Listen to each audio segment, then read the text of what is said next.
Tracking, alerting, protecting. This is WKYT This Morning. Now at 5:30, a breaking news situation that we are following. A train derailment in Bourbon County. It shut down East Main Street in Paris. We'll have a live report. Get you right up to the minute on that. Also today, the University of Pikeville mourning the loss of one of their own after a student athlete died in an ATV accident. And we'll have the latest details on a hostage situation in Sydney, Australia. These stories and breaking news coming up on WKYT This Morning. Obviously a lot going on as we hit the air, and welcome you back in just after 5:30. I'm Bill Bryant. And I'm Rebecca Smith. Hope you're having a fabulous start to your Monday. Starting out pretty good, you know. It is, a good morning to you, right? Yeah, good morning to you. And let's check now with Micah to see if it's going to be good weather. Yeah, it looks like it's going to be a pretty good start. I mean, to the work week. We're sitting there toward the afternoon, nice and dry. So, yeah, all in all, I think this is a pretty nice day. Now, going off into the evening and night, that's kind of a different story. There's live sky camera. There's your shot, 75 and also Winchester Road. And if you're flowing this morning or walking out the door, it's right there in the upper 30s, lower 40s. It's not that bad. I mean, it's on the cool side, but it is, like I said, all the time. It's December in Kentucky. What do you expect? Going in toward the afternoon, this is above average and this is above average. So it's turning out to be a pretty decent day in cloudy skies as we head toward that afternoon hour. Now, after 4 p.m., that's when we start to see some rain move on in. And I'll really go over that, how much you can expect and what you can expect out of this coming up in just a few minutes. All right, Micah, thank you. We have a lot going on this morning. We turn first to a breaking news story we're tracking this morning. A train has derailed in Bourbon County. East Main Street in Paris is shut down right now as crews investigate the wreck and try to begin to work on the situation. WKYT Sean Moody is live from the derailment site. Sean, what's the latest information we have? Good morning.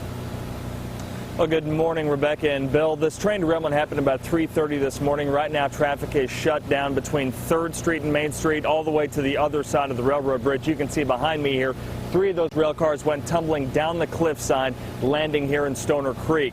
The police officer told me he believes the ground beneath the railroad track gave way. That's what sent these cars down into the creek. We're told they were all carrying coal. They all lost their load, so a lot of that coal has now spilled into the creek. One of them is in the water. 2 of them are at the base of the hill resting, one on top of the dam, the other just upstream from the dam. And now firefighters and police are trying to figure out how exactly to get these out of here. That's one of their main concerns, along with some other things. The biggest concern, I guess, right now would be 2 things. First being the coal that has gone into the water. The Kentucky Department of Water will be able to take care of, any concerns with that as far as what needs to be done with it. But then we also have a sewer line, a main sewer line that has possibly been compromised on the cliffside. Oh, of course, they're going to be trying to clear those things up throughout the day. They're also just going to be trying to get these train cars out from the cliffside. And while they do that, traffic is going to be shut down up there along Main Street. They're hoping they can get this all cleared out sometime this morning. Live in Paris, Sean Moody, WKYT. Well, the University of Pikeville is mourning the loss of an athlete today. Tyler Williams was injured in an ATV accident Friday afternoon and later died from his injuries. Williams played baseball for the University of Pikeville and was a former football and baseball player at Belfry High School. His coaches say Williams was competitive, team-oriented, and always put all he had into playing the game. He's a fighter. He competed when he was on the mound, but he always competed the right way. And even with the accident, he was fighting the whole way. The University of Pikeville will hold a memorial service today at 5 at the University Chapel. New this morning,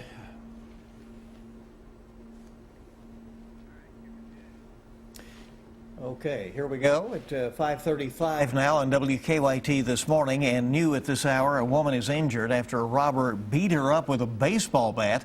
The robbery happened just after midnight at the Sportsman's Motel in Lexington. Police tell us a man came into the woman's room saying that she owed him money. He clubbed her in the head with a baseball bat, stole her cell phone, and then left. The woman was treated on scene. Police say that he is a white man, about 35 years old, weighed about 240 pounds, with reddish hair, brown eyes. Police think he may have driven off in a 2014 Hyundai Sonata with a Georgia flag. A gunman is continuing to hold hostages at a cafe in Sydney, Australia. A major story that's breaking overseas this morning. At least 5 people have managed to flee the building during the standoff. Yeah, so rapidly evolving situation. It's unclear how many remain, but the gunman is speaking with police. Don Champion has the latest from New York. Police officers in riot gear positioned themselves outside the Lint Chocolate Cafe in central Sydney, guns drawn as an armed suspect held hostages inside. Hours into the incident, several hostages emerged from the building safely. Authorities are now working to ensure others get out alive too. It's really important that I stress that our #1 aim is to resolve this incident peacefully. Witnesses say the whole thing started when the gunman walked into the cafe and showed his weapon. 8 hours into the siege, hostages called local media outlets relaying the gunman's demands. He has asked that the ISIL flag be brought immediately to the Lint Cafe. A second one is that the gunman is demanding to speak directly with Prime Minister Tony Abbott.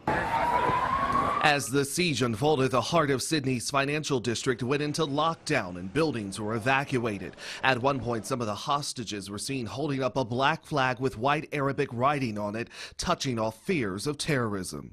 At this stage, that's certainly something we couldn't rule out. We're not tagging it at this stage. The flag resembles one flown by militants with the Islamic State. Australia has been backing the U.S. in its efforts against the group in Iraq and Syria. Prime Minister Tony Abbott is urging citizens to remain calm and not to jump to conclusions as authorities work to determine a true motive. Don Champion, CBS News. Well, the government raised Australia's terror warning level in September in response to the domestic threat posed by supporters of the Islamic State group. Well, we now know the name of the man who died in a crash this weekend in Anderson County. The coroner tells us that Logan Driscoll was driving down Wildcat Road when he crashed and flew out of his car. Driscoll lived on that road. His body is now in Frankfurt for an autopsy.